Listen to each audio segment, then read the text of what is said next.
2023년 9월 28일 목요 새벽 기도에 참여하신 기쁜 우리 교회 믿음의 가족들을 주님의 이름으로 환영하며 축복합니다. 우리 함께 같이 기도하겠습니다. 사랑과 은혜가 영원하시고 충만하신 하나님 아버지, 오늘도 저희들에게 귀한 날을 주신 것을 감사합니다. 첫 시간 주님 앞에 드립니다. 아버지 기쁘게 받아 주시옵소서. 우리의 마음과 뜻과 정성을 다하여서 하나님을 사랑하며 또 그 사랑으로 이웃을 사랑하는 하나님께서 우리를 창조하신 목적을 이루는 복된 날이 되게 하여 주시옵소서. 사랑의 하나님, 세상에 살아가면서 여러 가지 역경과 유혹이 있다 할지라도 하나님께서 성령을 통해서 주시는 그 믿음과 감동을 통하여서 우리가 이 세상과 싸워 승리하는 저희들 될 수 있도록 힘주시고 함께하여 주시옵소서. 사랑의 하나님, 그것을 위해서 우리가 늘 하나님 앞에 기도하며 주님과 교제하고 또 말씀을 통하여서 하나님의 뜻을 밝히 알 수 있는 하나님의 자녀가 되기를 소망합니다. 오늘도 말씀하여 주실 때에 그 깊은 뜻을 따라서 우리가 살아가게 하여 주시옵시고 말씀에 순종하며 하나님의 기쁨이 되고 이 세상에 하나님의 그 은혜와 사랑을 전하며 비추는 저희들의 삶이 될 수 있도록 인도하여 주시옵소서. 예수 그리스도의 이름으로 감사드리며 간절히 기도드립니다. 아멘.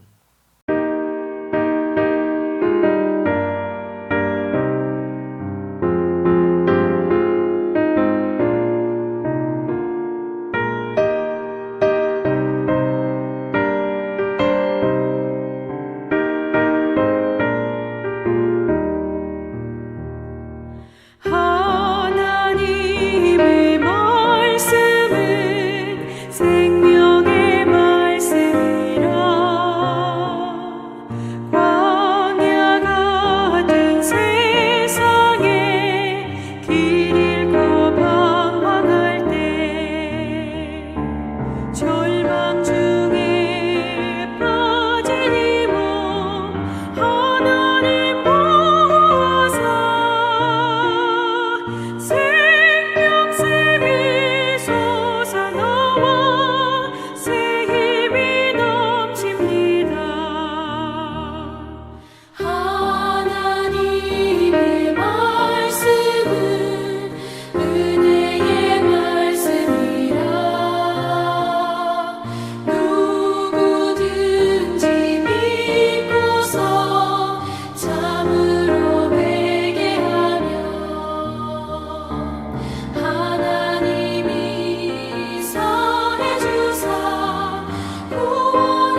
샘솟듯 하는 피 번세 한없이 크도다.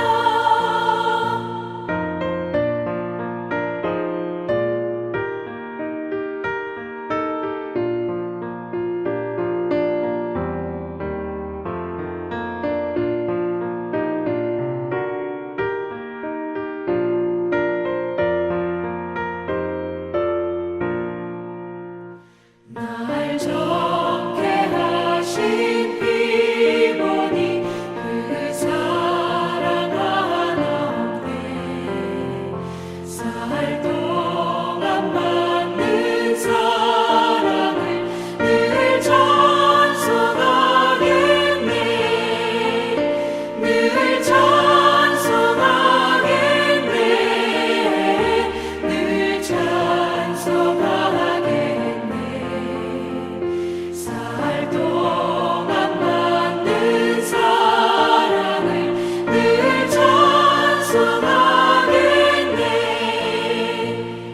이후에 천국 올라가 더 좋은 노래로 날 구속하신 은혜를 늘 찬송하겠네. 늘 찬송하겠네. 늘 찬송하겠네. 날 구속하신 은혜를 늘 찬송하겠네.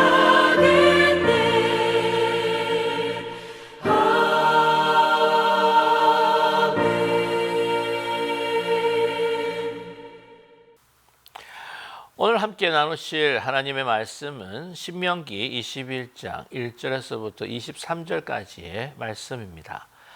영상을 보시거나 아니면 성경을 찾으셨으면 우리가 함께 뜻을 생각하시면서 속에 소리내어 천천히 함께 합독하겠습니다. 내 하나님 여호와께서 내게 주어 차지하게 하신 땅에서 피살된 시체가 들에 엎드려진 것을 발견하고 그 초 죽인 자가 누구인지 알지 못하거든 너희의 장로들과 재판장들은 나가서 그 피살된 곳에 사방에 있는 성읍의 원근을 잴 것이요 그 피살된 곳에서 제일 가까운 성읍의 장로들이 그 성읍에서 아직 부리지 아니하고 몽에를 매지 아니한 암송아기를 취하여 그 성읍의 장로들이 물을 항상 흐르고 갈지도 않고 씨를 뿌린 일도 없는 골짜기로 그 송아지를 끌고 가서 그 골짜기에서 그 송아지의 목을 꺾을 것이요 레위 자손 제사장들도 그리로 갈지니 그들은 내 하나님 여호와께서 택하사 자기를 섬기게 하시며 또 여호와의 이름으로 축복하게 하신 자라 모든 소송과 모든 투쟁이 그들의 말대로 판결될 것이니라. 그 피살된 곳에서 제일 가까운 성읍의 모든 장로들은 그 골짜기에서 목을 꺾은 암송아지 위에 손을 씻으며 말하기를 우리의 손이 이 피를 흘리지 아니하였고 우리의 눈이 이것을 보지도 못하였나이다. 여호와여 주께서 속량하신 주의 백성 이스라엘을 사하시고 무죄한 피를 주의 백성 이스라엘 중에 머물러 두지 마옵소서 하면 그 피 흘린 죄가 사함을 받으리니 너는 이와 같이 여호와께서 보시기에 정직한 일을 행하여 무죄한 자의 피 흘린 죄를 너희 중에서 제할지니라. 내가 나가서 적군과 싸울 때에 내 하나님 여호와께서 그들을 내 손에 넘기심으로 내가 그들을 사로잡힌 후에 내가 만일 그 포로 중에 아리따운 여자를 보고 그에게 연연하여 아내를 삼고자 하거든 그를 내 집으로 데려갈 것이요 그는 그 머리를 밀고 손톱을 베고 또 포로의 의복을 벗고 내 집에 살며 그 부모를 위하여 한 달 동안 애국한 후에 내가 그에게로 들어가서 그의 남편이 되고 그는 내 아내가 될 것이요 그 후에 내가 그를 기뻐하지 아니하거든 그의 마음대로 가게 하고 결코 돈을 받고 팔지 말지라 내가 그를 욕보였은즉 종으로 여기지 말지니라. 어떤 사람이 두 아내를 두었는데 하나는 사랑을 받고 하나는 미움을 받다가 그 사랑을 받는 자와 미움을 받는 자가 둘 다 아들을 낳았다 하자. 그 미움을 받는 자의 아들이 장자이면 자기의 소유를 그의 아들들에게 기업으로 나누는 날에 그 사랑을 받는 자의 아들을 장자로 삼아 참 장자 곧 미움을 받는 자의 아들보다 앞세우지 말고 반드시 그 미움을 받는 자의 아들을 장자로 인정하여 자기의 소유에서 그에게는 두 몫을 줄 것이니 그는 자기의 기력의 시작이라 장자의 권리가 그에게 있음이니라. 사람에게 완악하고 패역한 아들이 있어 그의 아버지의 말이나 그의 어머니의 말을 순종하지 아니하고 부모가 징계하여도 순종하지 아니하거든. 그의 부모가 그를 끌고 성문에 이르러 그 성읍 장로들에게 나아가서 그 성읍 장로들에게 말하기를 우리의 이 자식은 완악하고 패역하여 우리의 말을 듣지 아니하고 방탕하며 술에 잠긴 자라 하며 그 성읍의 모든 사람들이 그들을 돌로 쳐 죽일지니 이같이 내가 너희 중에서 악을 제하라. 그리하면 온 이스라엘을 듣고 두려워하리라. 사람이 만일 죽을 죄를 범함으로 내가 그를 죽여 나무 위에 달거든 그 시체를 나무 위에 밤새도록 두지 말고 그날에 장사하여 내 하나님 여호와께서 내게 기업으로 주시는 땅을 더럽히지 말라. 나무에 달린 자는 하나님께 저주를 받았음이니라.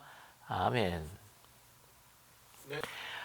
오늘 함께 봉독한 신명기 21장의 말씀은 그 이스라엘 백성들이 어떻게 하나님의 그 거룩하심과 경건함을 지키고 살아갈 것인가 라고 하는 데 있어서 또 중요한 또한 규범 5가지를 우리에게 제시해 주고 계십니다. 첫 번째는 1절에서부터 9절까지 말씀인데요. 이 살인자에 의해서 피살되어 있는, 그러나 우리 살인자가 누구인지를 알지를 못합니다. 그런데 이 들에 이 시신이 이제 누워 있을 때에 그것에 대해서 이스라엘 백성들은 어떻게 해야 할 것인가라고 하는 것에 대해서 말씀해 주고 있습니다. 두 번째로는 전쟁 포로에서 잡혀온 그 여인과의 결혼하는 문제에 있어서 어떻게 할 것인가가 이제 10절에서부터 우리 14절까지에 나와 있습니다. 그리고 15절과 또한 16절, 17절 같은 경우에는 그 한 가정에 있어서 이 장자를 어떻게 택할 것인가라고 하는 것에 대해서 언급하고 있고요. 18절에서부터 21절까지는 이 정말 그 부모에게 공경하지도 않고 술에 쩔여서 패역한 완악한 자식이 있었을 때에 그 아이들, 그 자식을 어떻게 할 것인가라고 하는 것을 말씀해 주고 있습니다. 그리고 끝으로 22절에서부터 23절까지 이제 사형을 당해서 나무에 이제 달아놓은 그 시체들을 어떻게 처리할 것인지 이 5가지를 오늘 21장에서 보여주고 있습니다. 좀 결론적으로 말씀을 드리면은 이 5가지의 이 규범 또 이 율법이라고 하는 것은 바로 이 하나님께서 주신 그 차지한 이스라엘이 차지한 땅을 어떻게 거룩하게 지키고 또한 수호할 것인가, 또한 거기서 어떻게 생명을 더 높이고 또한 살아갈 것인가라고 하는 것을 말씀해 주고 있습니다.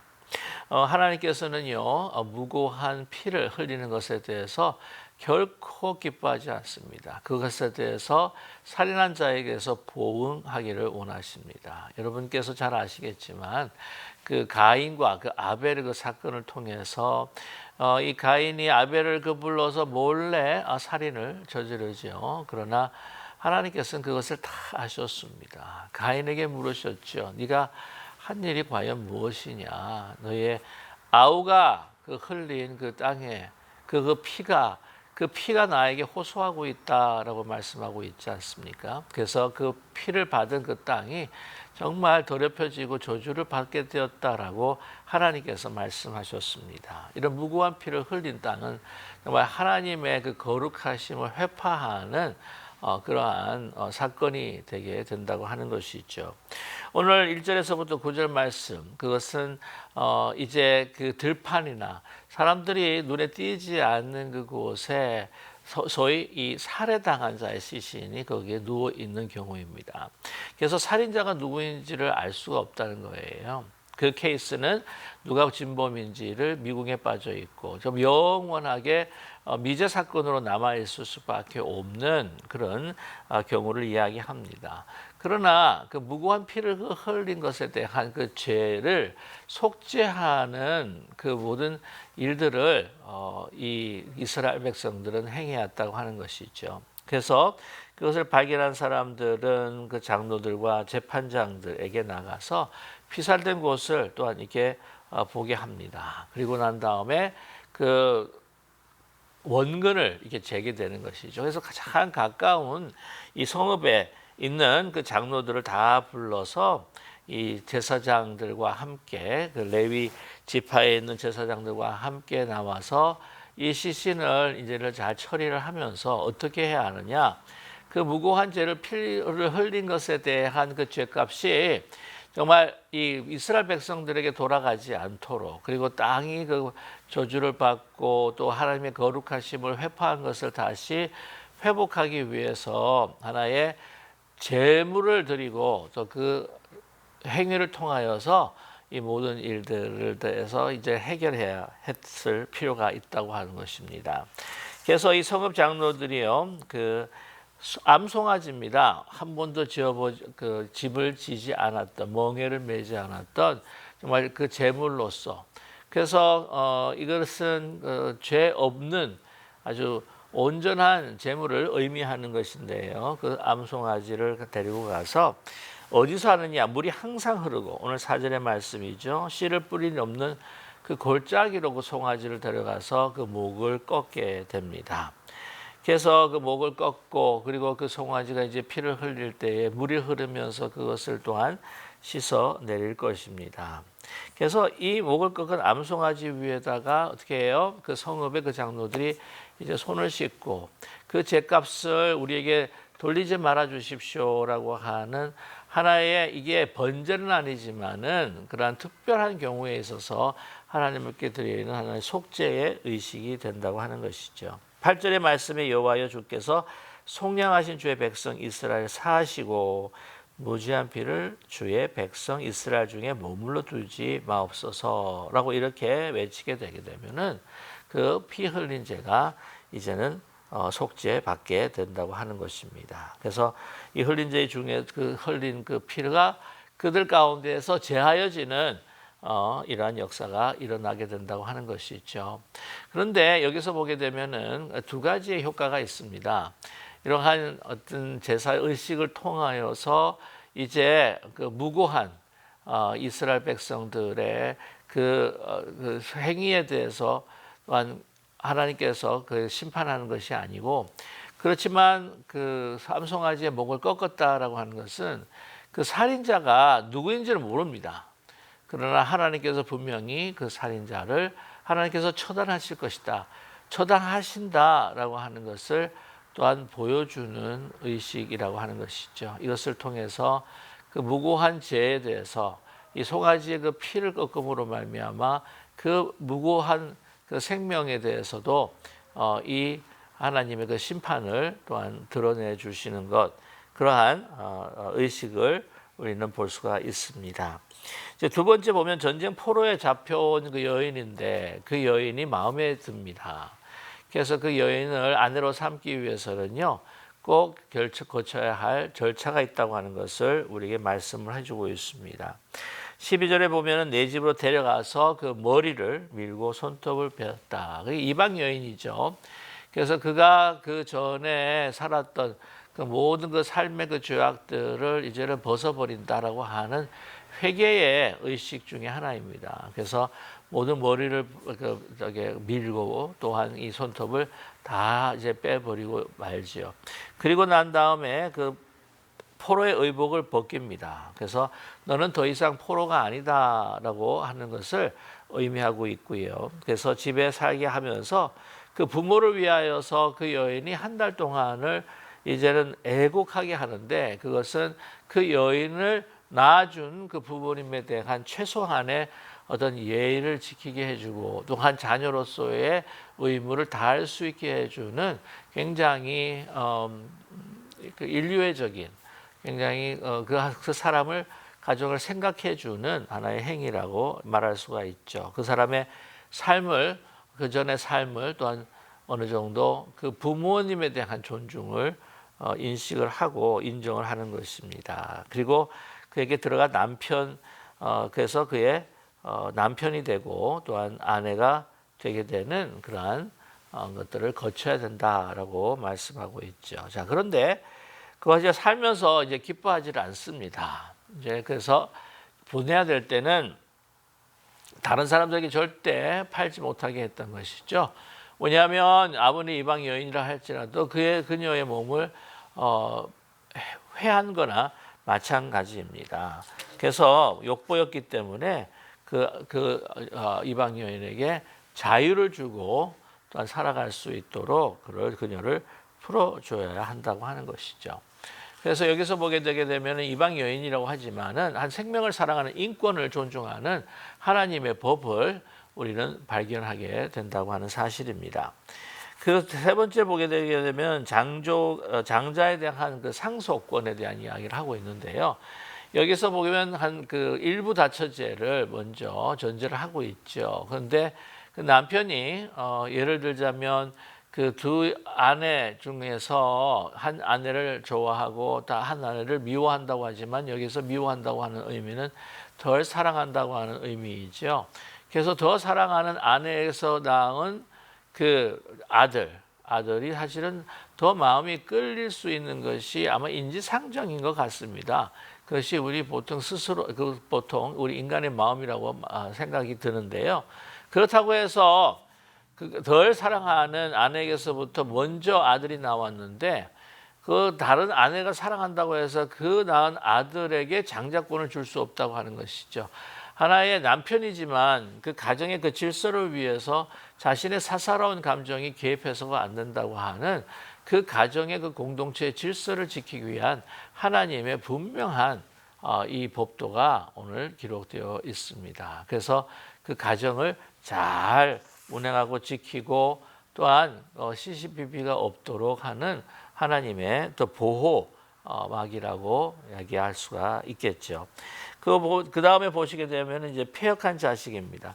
그 율법에 있어서 보게 되게 되면 부모를 공경하라라고 이렇게 말씀합니다. 우리 인간으로서의 윤리로서 도덕적으로 지켜야 할 덕목 가운데서 율법 가운데서 가장 중요한 것이 아닙니까? 자기의 바로 근원이 되는 그 부모님을 공경해야 되는데 그러지 아니하고 패역한 자식, 완악한 자식 여기서 보면 특별히 아주 매일매일 그냥 술에 쩔여서 그냥 인사불성이 되어가지고는 정말 제대로 기능도 하지도 못하고 그렇게 패역한 자녀가 있다고 한다면 이 부모가 징계를 할 때에 막 징계하고 또 이렇게 책망하고 해도 듣지 않는다고 한다면 이 일을 어떻게 하라고요? 성문에 가서 성문 장로에게다가 이 이야기를 하게 되게 되면은 어떻게 합니까? 그 성읍의 모든 사람들이 이 불효자를 아주 쳐서 죽일 수가 있다고 하는 것이죠. 사실 어떤 부모가 아무리 이렇게 망나니 짓을 한다고 할지라도 정말 사람들 앞에 이것을 자기를 앉아놓고 정말 이 돌로 쳐 죽임을 당하든지 사람에게 맞아서 죽게 된다고 한다는 이거를 원하는 부모는 아마 없을 것 같아요. 그러나 이렇게까지 이야기하는 것은 뭐냐면은 아주 엄중한 경고를 이야기하고 있습니다. 그래서 부모를 공경하고 부모를 존중해야지 이렇게 부모 말씀 안 듣고 하면 죽임을 당할 수 있다라고 하는 아주 엄한 경고를 두고 있습니다. 이 유대 사회에서는요 굉장히 가정이 중요합니다.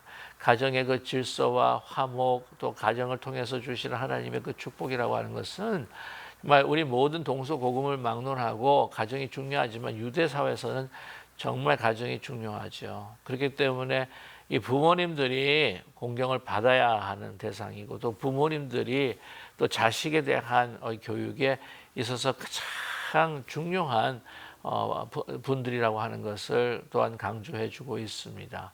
그렇기 때문에 얼마나 이 불효라고 하는 것 또한 부모님에게 말씀을 듣지 아니하고 패역한 행동을 할 때 얼마나 엄중한 정말 하나님의 심판이 있을 것인지를 여기에서 아주 강하게 어필을 하고 있는데요.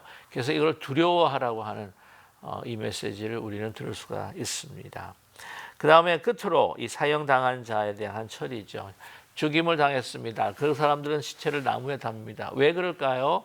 왜냐하면 다른 사람들이 다 보고 너희들도 타산지석이라고 이렇게 죽임을 당하는 그러한 운명에 처하지 말라고, 죄짓지 말라고, 죽음을 당할 수밖에 없었던 이런 것들, 처참한 죄들을 짓지 말라고 하는 경고성으로 나무에 매답니다. 그러나 그 나무에 매달므로 인해서 또한 떨어지는 피도 있을 것이고 여러 가지도 잔여물도 있을 것이고 그것이 하나님의 그 거룩하신 땅을 더럽히지 않도록 하루 이상을 더 이상 매달지 못하게 했다고 하는 것이죠. 여러분께서 잘 아시겠지만 예수님도 십자가에 못 박히시고 그 다음에 그 하루를 지나지 않고 그것을 내린 것을 우리가 기억하고 있습니다. 그래서 이것이 율법을 통해서도 이루어졌는데 예수 그리스도께서는 우리 죄된 우리 인간들을 위해서 죄 없으신 그 주님이 사실은 다 우리 죄악을 다 담당하신 것이 아니겠습니까? 여기서 보게 되게 되면은 이 모든 이 율법이라고 하는 것은요, 정말 우리 이스라엘 백성들의 그 거룩함, 그리고 그 가정의 거룩함, 그 땅의 거룩함, 생명의 거룩함을 오늘 우리에게 말씀해 주고 있습니다. 그것은 바로 생명을 존중하고 가정을 존중하고 또한 이 모든 이 삶에 있어서 이 하나님의 땅을 존중하는 그러한 아름다운 하나님께서 주신 이스라엘 백성들을 축복하기 위한 이 율법이라고 하는 것을 우리는 다시 한번 깊이 새겨야 할 필요가 있습니다. 하나님께서 우리에게 요구하시는 것은 바로 거룩입니다. 우리의 행동, 생각, 우리의 마음 이 모든 것들이 온전히 하나님 앞에 정말 기쁨으로 드릴 수 있는 이 거룩함을 지켜나가는 것. 그것은 바로 생명을 또한 존중하고 또한 땅을 존중하고 하나님의 율법을 존중하고 또한 우리의 공동체를 하나님의 율법을 통해서 더 아름답게 거룩하게 세워나가는 것, 우리의 삶을 또 세워나가는 것, 오늘 이 메시지를 분명히 우리 마음에 새기고 오늘도 하나님의 거룩함 안에 빛 가운데에 걸어가시는 우리 기쁜 우리 교회 믿음의 가족들이 되시기를 주님의 이름으로 간절히 축원합니다. 우리 함께 기도하겠습니다. 사랑의 하나님 아버지, 우리를 향하신 하나님의 마음은 바로 우리가 거룩해지는 것입니다. 하나님이 거룩하시니 우리도 거룩하기를 원하시는 하나님, 이 거룩을 통하여서 우리가 하나님과 깊이 교제하며 하나 되기를 원하시는 주님이신 줄로 믿습니다. 이스라엘 백성들에게 주신 그 율법도 그들의 거룩함을 지키기 위한 하나님께서 우리를 향하신 예수 그리스도의 그 보혈의 피로 인하여서 우리를 깨끗게 하시고 우리 하나님의 자녀 되게 하신 것도 우리가 거룩한 자녀로 하나님께 서기를 원하시는 뜻인 줄로 믿습니다. 사랑의 하나님, 우리의 원하고 바라고 소원하는 것들이 이루어지는 그것을 통해서 내가 행복을 느끼는 것이 우리 삶의 우선순위가 아니라 하나님 말씀을 순종하고 하나님의 뜻을 따라 살아갈 때에 하나님께서 더입혀 주시는 그 거룩함을 통해 참된 행복과 참된 기쁨, 참된 우리의 생명을 우리가 누릴 수 있다고 하는 것을 잊지 않게 하여 주시옵소서. 이 거룩함을 가지고 정말 많은 이들의 그 생명을 존중하고 또한 우리의 공동체의 아름다운 질서를 주님의 뜻 가운데 말씀 가운데 세우게 하여 주시옵시고 하나님의 그 축복으로 우리가 이 세상을 또한 축복하는 그러한 거룩한 자녀들 되게 하여 주시옵소서. 예수 그리스도의 이름으로 감사드리며 간절히 기도드립니다. 아멘. 하늘에 계신 우리 아버지여, 이름이 거룩히 여김을 받으시오며 나라의 마옵시며 뜻이 하늘에서 이루어진 것 같이 땅에서도 이루어지이다. 오늘날 우리에게 일용할 양식을 주옵시고 우리가 우리에게 죄진 자를 사하여 준 것 같이 우리 죄를 사하여 주옵시고 우리를 시험에 들지 말게 하옵시며 다만 악에서 구하옵소서. 대개 나라와 권세와 영광이 아버지께 영원히 있사옵나이다. 아멘.